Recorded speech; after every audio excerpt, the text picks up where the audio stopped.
لله نحمده ونستعينه ونستغفره ونعوذ بالله من شرور أنفسنا وسيئات أعمالنا من يهده الله فلا مضل له ومن يضلل فلا هادي له وأشهد أن لا إله إلا الله وحده لا شريك له وأشهد أن محمدا عبده ورسوله أعوذ بالله من الشيطان الرجيم يا أيها الذين آمنوا اتقوا الله حق تقاته ولا تموتن إلا وأنتم مسلمون يا أيها الناس اتقوا ربكم الذي خلقكم من نفس واحدة وخلق منها زوجها وبث منهما رجالا كثيرا ونساء واتقوا الله الذي تساءلون به والأرحام إن الله كان عليكم رقيبا يا أيها الذين آمنوا اتقوا الله وقولوا قولا سديدا يصلح لكم أعمالكم ويغفر لكم ذنوبكم ومن يطع الله ورسوله فقد فاز فوزا عظيما أما بعد فإن خير الحديث كتاب الله وخير الهدي هدي محمد صلى الله عليه وسلم وشر الأمور محدثاتها وكل محدثة بدعة وكل بدعة ضلالة وكل ضلالة في النار واعتصموا بحبل الله جميعا ولا تفرقوا واذكروا نعمة الله عليكم إذ كنتم أعداء فألف بين قلوبكم فأصبحتم بنعمته إخوانا وكنتم على شفا حفرة من النار فأنقذكم منها كذلك يبين لكم آياته لعلكم تهتدون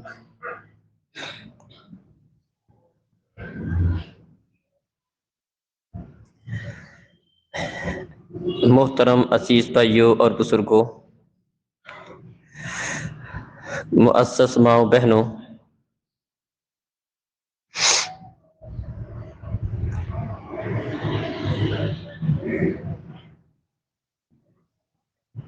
نبی کریم صلی اللہ علیہ وسلم نے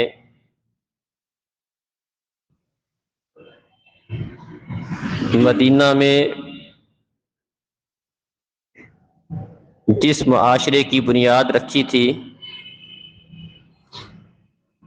وہ معاشرہ اخوت اور بھائی چارے پر مبنی تھا۔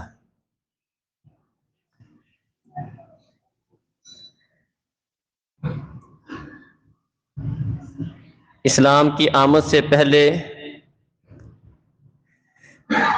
وہ لوگ ایک دوسرے کے سخت دشمن تھے، ایک دوسرے کے مخالف تھے، ایک دوسرے کے خون کے پیاسے تھے۔ سال ہا سال سے ان کے درمیان جنگیں رہتی تھیں۔ نبی کریم صلی اللہ علیہ وسلم کی آمد کے ساتھ اللہ رب العزت نے ان کے اوپر یہ احسان فرمایا کہ ان کے اندر اسلام کی دولت سے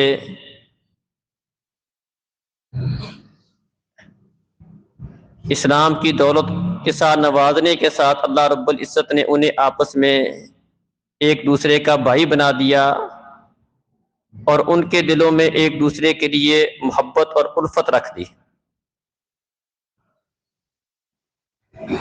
سورہ آل عمران کے اندر اللہ رب العزت نے اپنی اس نعمت کو ذکر کیا ہے، وَاعْتَصِمُوا بِحَبْلِ اللَّهِ جَمِيعًا وَلَا تَفَرَّقُوا، سب مل کر اللہ رب العزت کی رسی کو مضبوطی سے تھام لو، ولا تفرقوا، اور آپس میں اختلاف کا شکار نہ ہو، جدا جدا نہ ہو۔ واذکروا نعمت اللہ علیکم، اور اپنے پر اللہ رب العزت کی نعمت کو یاد کرو جب تم آپس میں ایک دوسرے کے دشمن تھے، فألف بین قلوبکم، تو اس نے تمہارے دلوں میں ایک دوسرے کے لیے محبت ڈال دی، تو تم اللہ رب العزت کی نعمت کے ساتھ آپس میں بھائی بھائی بن گئے، اور تم آگ کے گڑھے کے کنارے پر تھے تو اللہ رب العزت نے تمہیں اس سے بچا لیا۔ اسی طرح اللہ رب العزت اپنی ایتوں کو تمہارے لیے کھول کر بیان کرتا ہے تاکہ تم رہنمائی حاصل کرو۔ آپس میں بھائی چارہ، محبت، یہ اللہ رب العزت کے احسانات میں سے ایک بہت بڑا احسان ہے۔ شریعت اسلامیہ میں اس کے اوپر بہت زیادہ زور دیا گیا ہے، اور ہر اس عمل کی نفی کی گئی ہے، اس کی حوصلہ شکنی کی گئی ہے جس سے مسلمانوں کی محبت اور بھائی چارے کے اندر دراریں پڑتی ہیں، مسلمانوں کے تعلقات خراب ہوتے ہیں۔ شریعت اسلامیہ میں ہر اس کام سے مسلمانوں کو روکا گیا ہے۔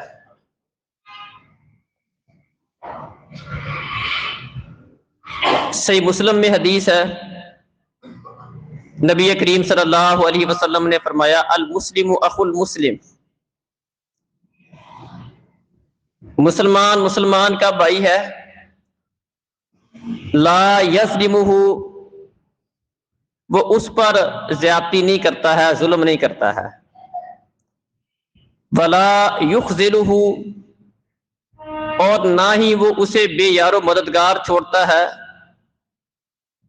ولا یحقرہ، اور نہ ہی وہ اسے حقیر جانتا ہے، بحسب امرئ من الشر ان یحقر اخاہ المسلم، کسی مسلمان کے برا ہونے کے لیے یہی بات کافی ہے کہ وہ اپنے مسلمان بھائی کو حقیر جانے۔ آج کے خطبہ جمعہ میں ہم قوت اسلامیہ کو پامال کرنے والی انہی 3 باتوں کے اوپر تھوڑا سا غور کریں گے جو صحیح مسلم کی اس حدیث میں بیان ہوئی ہیں۔ سب سے پہلی بات آپ یہ ذہن میں رکھیں کہ مسلمانوں کے آپس میں تعلقات کو بہتر رکھنے کے لیے نبی کریم صلی اللہ علیہ وسلم نے مسلمان کو مسلمان کے ساتھ ایک بھائی کی مثال دی ہے کہ مسلمان اپنے دوسرے مسلمان کے لیے اس طرح ہے جس طرح اس کا اپنا بھائی ہوتا ہے۔ سب سے پہلے ہم ان الفاظ پر غور کریں گے، جس چیز کے ساتھ اچھے تعلقات کو تشبیہ دی گئی ہے کہ مسلمان اپنے مسلمان کے لیے بھائی کی مانند ہونا چاہیے، سب سے پہلے ہم ان الفاظ پر تھوڑا سا غور کریں تو ہمیں سمجھ آتی ہے کہ ایک مسلمان کے حقیقی بھائی اپنے بھائی کا بھائی کے ساتھ جو معاملہ ہے وہ تو بہت اعلیٰ درجے کا ہونا چاہیے، کیونکہ عام مسلمانوں کے تعلقات کو بہتر کرنے کے لیے ان کو ایک مسلمان کو دوسرے مسلمان کا بھائی قرار دیا ہے۔ ہمارا المیہ یہ ہے کہ ہمارے اپنے حقیقی بھائیوں کے تعلقات بھائیوں کے ساتھ بہت زیادہ خراب ہوتے ہیں، اکثر و بیشتر۔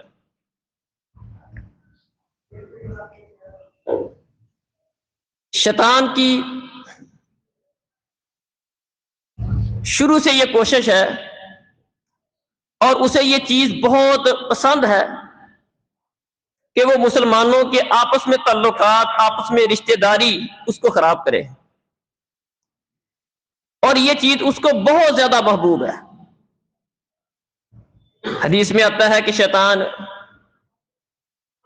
پانی پر اپنا تخت لگا کے بیٹھتا ہے اس کے چیلے آ کر اس کو مختلف قسم کی رپورٹیں دیتے ہیں، کوئی کہتا ہے آج میں نے یہ کر دیا، وہ کر دیا، اس طرح کر دیا.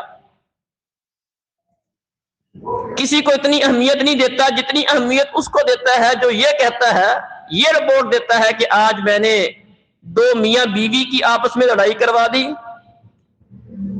معاملہ طول پکڑ گیا، یہاں تک کہ معاملہ طلاق تک جا پہنچا، ان دونوں کے درمیان جدائی ہو گئی، طلاق ہو گئی.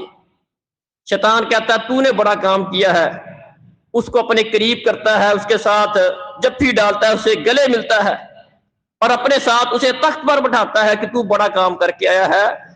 2 قریبی تعلق، 2 رشتہ داروں کے درمیان تو نے جدائی کروا دی. تو شیطان کا ایک محبوب ترین مشغلہ یہ ہے کہ رشتہ داروں کے درمیان آپس کے اندر بگاڑ پیدا کیا جائے، بھائیوں کے درمیان، بھائی بہنوں کے درمیان، بہنوں بہنوں کے درمیان، والدین اولاد کے درمیان، میاں بیوی کے درمیان. دیکھیں اللہ رب العزت نے جادو کی قباحتیں، جادو کا جہاں پر تذکرہ کیا ہے وہاں پر جادو کے کئی سارے نقصانات ہیں. ان میں سے ایک بنیادی نقصان کیا بیان کیا ہے کہ جادو کرنے والے جادو کے ذریعے یہ شیاطین یفرق بین المرء وزوجہ، اس جادو کے درمیان میاں بیوی کے درمیان تفریق والا معاملہ کرتے ہیں، ان کے درمیان جدائی کرواتے ہیں، ان کے درمیان اختلاف پیدا کرتے ہیں.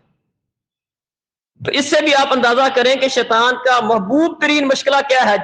جادو شیطان کا ایک بہترین ہتھ کنڈا ہے، اور وہ اس کو استعمال کرتے ہوئے جو انسان کا سب سے بڑا نقصان کرتا ہے وہ یہ کرتا ہے یفرق بین المرء وزوجہ، گھر کے اندر اختلاف بڑھانا، ساس بہو کا اختلاف، میاں بیوی کا اختلاف، گھر کو بسنے نہ دینا، گھر کے اندر اختلاف ڈالنا، بھائیوں کے اندر اختلاف ڈالنا. یہ شیطان کا ایک محبوب ترین مشغلہ ہے.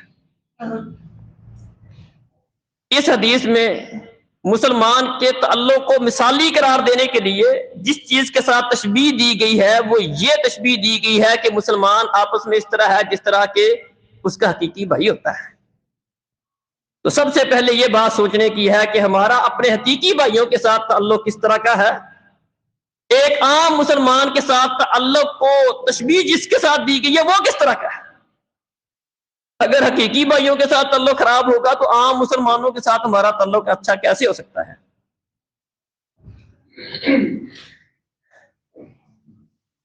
حقیقی بھائی کے ساتھ تشبیہ دے کر فرمایا کہ مسلمان کے لیے اس طرح ہے جس طرح کہ اس کا بھائی ہوتا ہے. لا یظلمہ، مسلمان اپنے دوسرے مسلمان پر زیادتی نہیں کرتا ہے، ظلم نہیں کرتا ہے. 3 چیزیں آپ کے سامنے بیان کروں گا مختصر وقت کے اندر، اس کی تھوڑی تھوڑی وضاحت بس. لا یظلمہ کا مطلب یہ ہے اگر کوئی مسلمان اس حدیث کو اپنے پلے باندھ لے، یقین جانیں یہ ہمارے بہت سارے مسئلے حل ہو سکتے ہیں.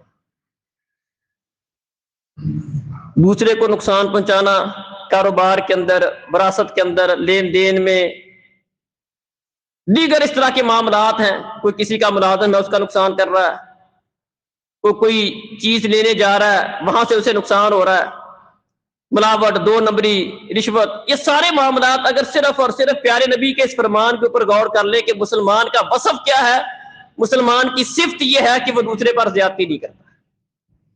یہ مسلمان کا وصف اور اس کی صفت بیان کی گئی ہے. پہلی صفت اخوت بھائی چارہ کو خراب کرنے والی چیزوں میں سے پہلی چیز یہ بیان کی ہے کہ لا یظلمہ، مسلمان دوسرے مسلمان پر زیادتی والا معاملہ کبھی نہیں کرے گا.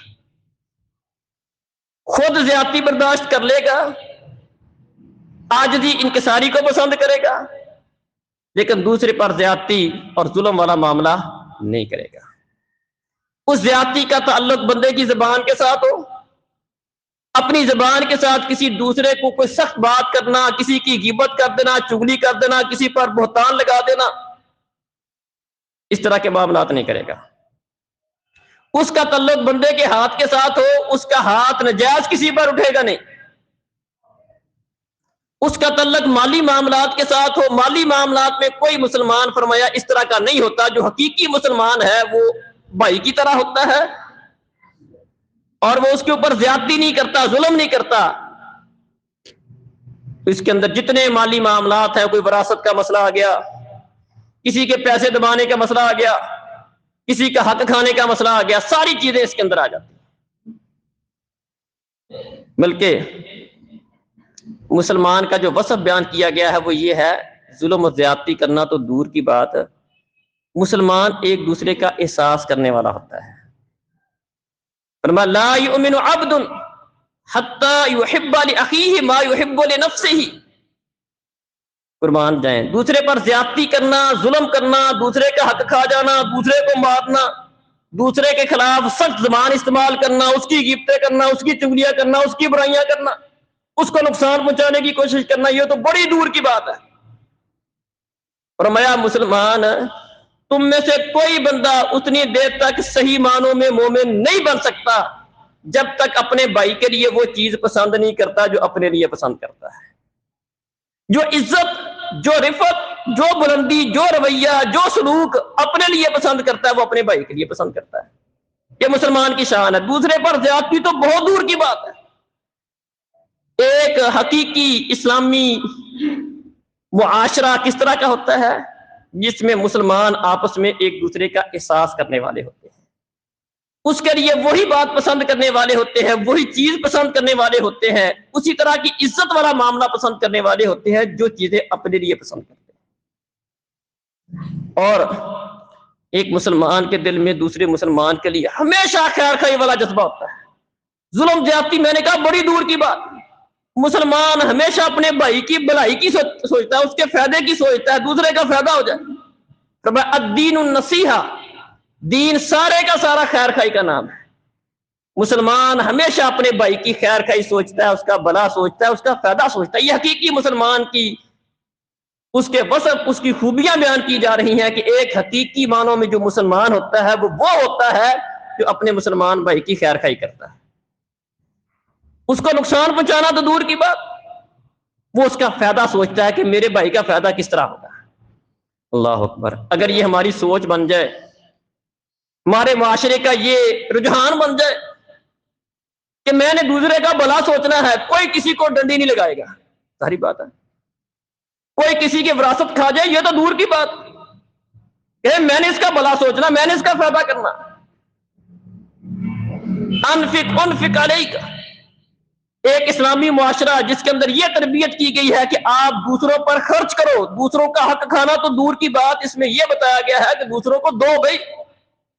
اللہ کہتا ہے انفق علیک، آپ دوسروں پر خرچ کرو، میں رب العالمین تم پر خرچ کروں گا۔ یہ اسلامی معاشرہ ہے جس میں ایک مسلمان کی تربیت اس طرح کی گئی ہے کہ وہ ہر وقت اس چکر میں نہ ہو کہ مجھے مل جائے، بس دوسرے کا بیڑا غرق ہوتا ہے، دوسرا ڈوبتا ہے، دوسرے کا مسئلہ بنتا ہے، جو مرضی بن جائے میرا فائدہ ہو جائے، ایسا نہیں ہے۔ ہماری شریعت کہتی ہے انفق علیک۔ اللہ اکبر۔ بلکہ قربان جائیں، ہمارا دین تو ہماری یہ تربیت کرتا ہے وَيُؤْثِرُونَ عَلَىٰ أَنفُسِهِمْ وَلَوْ كَانَ بِهِمْ خَصَاصَةٌ، دوسرے پر زیادتی، ظلم تو دور کی بات، اپنا حق چھوڑ دینا دور کی بات۔ ہمارا دین ہماری یہ تربیت کرتا ہے، مسلمانوں کے اوصاف بیان کرتا ہے کہ مسلمان کس طرح کے ہوتے ہیں۔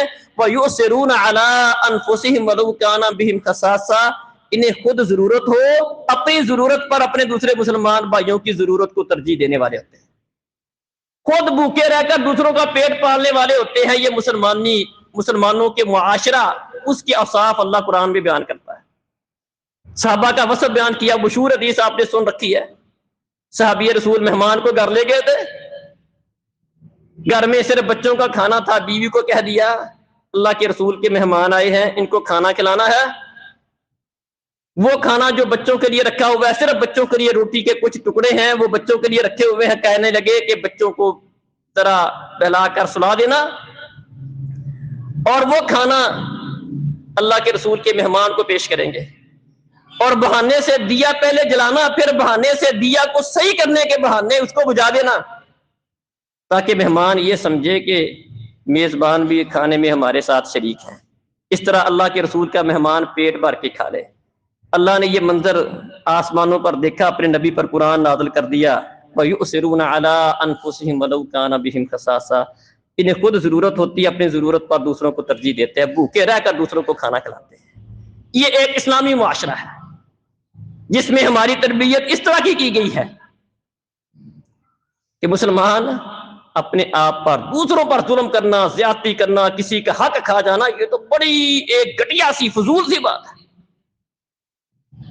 اپنے آپ پر دوسروں کو ترجیح دینے والے ہوتے ہیں، دوسروں کی خیر خواہی کا ان کے اندر جذبہ ہوتا ہے، دوسرے کا بھلا سوچتے ہیں، ہمیشہ دوسرے کی بھی فکر کرتے ہیں، صرف اپنی فکر نہیں کرتے۔ تو ایک وہ چیز جو اخوت اسلامیہ کو خراب کرنے والی تھی، نبی کریم صلی اللہ علیہ وسلم نے اپنے ماننے والوں کی تربیت کی کہ مسلمان کے اندر یہ چیز نہیں ہونی چاہیے۔ دوسری بات، ولا یخذلہ، مسلمان اپنے دوسرے مسلمان بھائی کو رسوا نہیں کرتا ہے، بے یار و مددگار نہیں چھوڑتا۔ اللہ اکبر۔ اس کے دو مطلب ہیں۔ ایک مطلب یہ، خود زیادتی کرنا تو دوسرے کی بات، کسی دوسرے کو بھی زیادتی نہیں کرنے دیتے ہیں۔ اور ایک مطلب یہ ہے کہ جہاں پر مسلمان بھائی کو مدد کی ضرورت ہوتی ہے وہاں اس کو بے سہارا نہیں چھوڑتے۔ یہ ایک اسلامی معاشرہ ہے۔ ولا یخذلہ، فرمایا مسلمان وہ ہوتا ہے جو اپنے مسلمان بھائی کو بے سہارا نہیں چھوڑتا، جہاں اس کو مدد کی ضرورت ہوتی ہے اس کی مدد کرتا ہے، جہاں اس کو سہارے کی ضرورت ہوتی ہے اس کو سہارا دے کر کھڑا کرتا ہے۔ ہمارا المیہ یہ ہے کہ ہم ایک دوسرے کی ٹانگیں کھینچنے میں لگے رہتے ہیں، حسد، بغض، کینہ، یہ معاشرے کا ایک عام سی ایک روٹین ہے۔ جبکہ نبی کریم صلی اللہ علیہ وسلم ایک اسلامی معاشرے کا وصف بیان کرتے فرماتے کہ مسلمان مسلمان کا بھائی ہے، نہ خود اس پر زیادتی کرتا ہے اور نہ ہی اس کو بے سہارا چھوڑتا ہے، بے یار و مددگار نہیں چھوڑتا ہے، بلکہ فرمایا من نفس عن مسلم قربۃ من قرب الدنیا نفس اللہ عنہ قربۃ من قرب یوم القیامہ ومن یسر علی مؤسر یسر اللہ علیہ فی الدنیا والآخرہ واللہ فی عون العبد ما کان العبد فی عون اخیہ۔ فرمایا جو بندہ اپنے مسلمان بھائی سے دنیا کی تکلیفوں میں سے کوئی تکلیف دور کر دیتا ہے، قربان جائے، مسلمان دوسرے مسلمان کو بے یار و مددگار چھوڑ دے، ایسا نہیں ہوتا ہے۔ اس کا بھائی مصیبت میں ہے، کسی پریشانی میں ہے، یہ اس کا سہارا بنتا ہے، اس کے اوپر کوئی دکھ ہے، کوئی تکلیف ہے، کوئی مالی پریشانی ہے، حت الوسع اس کی پریشانی کو دور کرنے کی کوشش کرتا ہے، اس کو پریشان نہیں کرتا، بلکہ اس کی پریشانی کو، اگر وہ پریشان ہے اس کا سہارا بنتا ہے، اس کی پریشانی کو دور کرنے کا ذریعہ بنتا ہے۔ فرمایا جو بندہ اپنی کسی مسلمان بھائی کی دنیا کی پریشانیوں میں سے کسی پریشانی کو دور کرتا ہے، کل قیامت کا دن ہوگا جب بندے پر کئی ساری پریشانیاں ہوں گی، قیامت والے دن ظاہری بات ہے کئی ساری پریشانیوں کا انسان کو سامنا کرنا پڑے گا، اللہ احکم الحاکمین اس بندے کا بدلہ وہاں اس کو دیں گے۔ فرمایا جس بندے نے دنیا کے اندر اپنے مسلمان بھائی کی تکلیفوں میں سے، پریشانیوں میں سے، اس کے دکھوں میں سے کسی دکھ کا مداوع کر دیا، کسی پریشانی کو دور کر دیا، جب قیامت کا دن ہوگا اس کو ضرورت پڑے گی، اللہ احکم الحاکمین قیامت کی پریشانیوں میں سے اس کی پریشانی کو دور کرے گا۔ یہ اللہ کا وعدہ ہے۔ من نفس عن مسلمین، یہ ایک اسلامی معاشرہ ہے، اس میں یہ تربیت کی گئی ہے، دوسرے کا سوچو، دوسرے کا بھلا کرو، دوسرے کا سہارا بنو۔ وَمَن يَسَّرَ عَلَى مُعْسِرٍ يَسَّرَ اللَّهُ عَلَيْهِ فِي الدُّنْيَا وَالْآخِرَةِ۔ فرمایا جو بندہ دنیا میں کسی کے لیے آسانی کرتا ہے، کل قیامت کا دن ہوگا جب اس کو آسانیوں کی ضرورت ہوگی، اللہ احکم الحاکمین اس کے لیے آسانی والا معاملہ کرے گا۔ وَاللَّهُ فِي عَوْنِ الْعَبْدِ مَا كَانَ الْعَبْدُ فِي عَوْنِ أَخِيهِ۔ فرمایا جب تک بندہ اپنے بھائی کی مدد میں رہتا ہے، یہ بندہ ہے اپنی بساط کے حساب سے اپنے بھائی کی مدد کرتا ہے، وہ خالق کائنات اپنے حساب سے اس بندے کی مدد کرتا رہتا ہے۔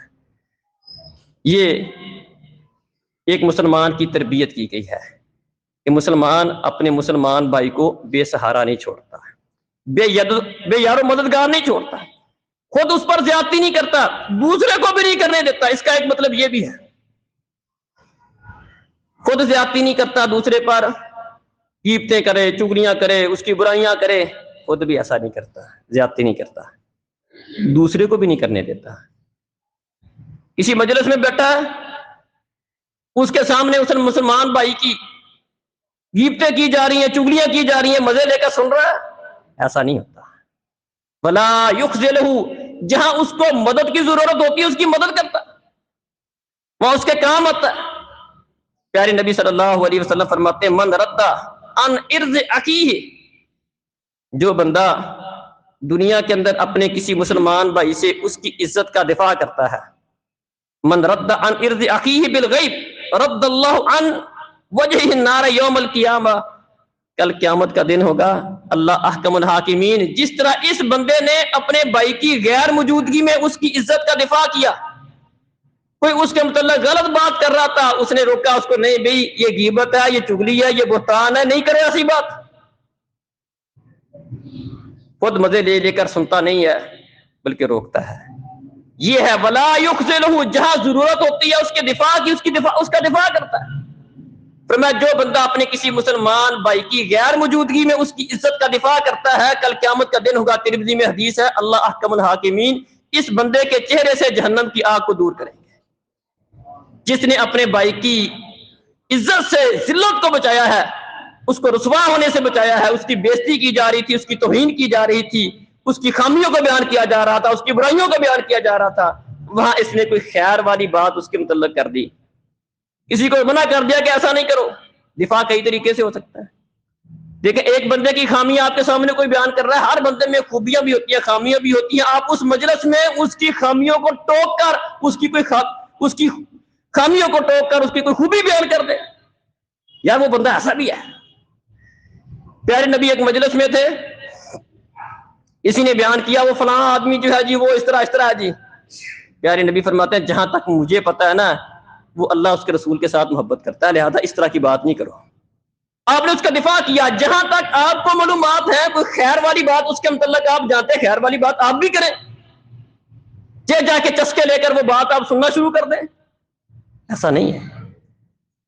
اللہ اکبر۔ بلکہ قرآن میں آتا ہے ان السمع والبصر والفؤاد کل اولئک کان عنہ مسئولا، جس طرح کسی کی غیبت کرنا یہ جرم ہے، بہت بڑا جرم ہے، اسی طرح غیبت کو سننا بھی جرم ہے۔ اللہ کہتا ہے ان السمع والبصر والفؤاد، بے شک قیامت کا دن ہوگا، انسان سے اس کے کانوں کے متعلق، اس کی آنکھوں کے متعلق اور اس کے دل کے متعلق کان عنہ مسئولا، اس کے بارے میں اس سے پوچھا جائے گا۔ زبان کے متعلق سوال ہوگا، زبان میں نے کئی دفعہ یہ بات بیان کی ہے، فرمایا پیارے نبی صلی اللہ علیہ وسلم نے اکثر خطایا ابن آدم فی لسانہ، انسان جتنے بھی گناہ کرتا ہے، انسان کے گناہوں میں سے سب سے زیادہ جس عضو کے گناہ ہے وہ بندے کی زبان کے ہوتے ہیں۔ غیبتیں، چگلیاں، برائیاں، خامیاں، خرابیاں، 2 نمبر والی باتیں، سارا دن جھوٹ بولنا اس کے ساتھ، اور میں اکثر خطایا ابن آدم فی لسانہ، ابن آدم کی جتنی گناہ ہے، جتنی خامیاں خرابیاں انسان کے اندر پائی جاتی ہیں، سب سے زیادہ زبان کی خرامیاں ہیں۔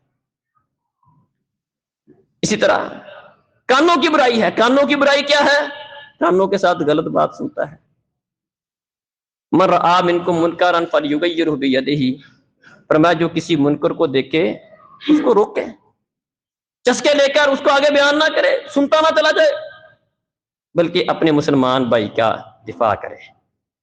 تو اخوت اسلامیہ کو خراب کرنے والی دوسری چیز جو تھی اس کے متعلق بھی آگاہ فرمایا کہ مسلمان اس طرح کا ہوتا ہے، اپنے مسلمان بھائی پر نہ خود زیادتی کرتا ہے نہ کسی کو کرنے دیتا ہے۔ کوئی اس کے سامنے اس کی کوئی توہین کرتا ہے، بےزتی کرتا ہے، اس کی دفاع کی ضرورت ہے، اس کے دفاع کرتا ہے، اس کو تعاون کی ضرورت ہے، اس کو مدد کی ضرورت ہے، ایسے نہیں کہ جو جہاں پر ہے بس مجھے اس سے کیا، دوسرے کی خیر خواہی کرتا ہے، اس کا تعاون، اس کی مدد کرتا ہے۔ اور تیسری اور آخری بات فرمایا ولا یحقرہ، مسلمان اپنے مسلمان بھائی کو حقیر نہیں جانتا، کم تر نہیں سمجھتا۔ یہ بھی ہمارے مسلم معاشرے کے اندر یہ چیز عام پائی جاتی ہے لوگوں کے اندر۔ نبی کریم صلی اللہ علیہ وسلم نے اخوت اسلامیہ کو خراب کرنے والی اس تیسری چیز فرمایا کہ مسلمان وہ ہوتا ہے جو اپنے مسلمان بھائی کو حقیر نہیں جانتا، بلکہ فرمایا بحسب امرئ من الشر ان یحقر اخاہ المسلم، کسی بندے کے برے ہونے کے لیے یہی بات کافی ہے کہ وہ اپنے مسلمان بھائی کو حقیر جانے۔ ان الفاظ پر غور کریں۔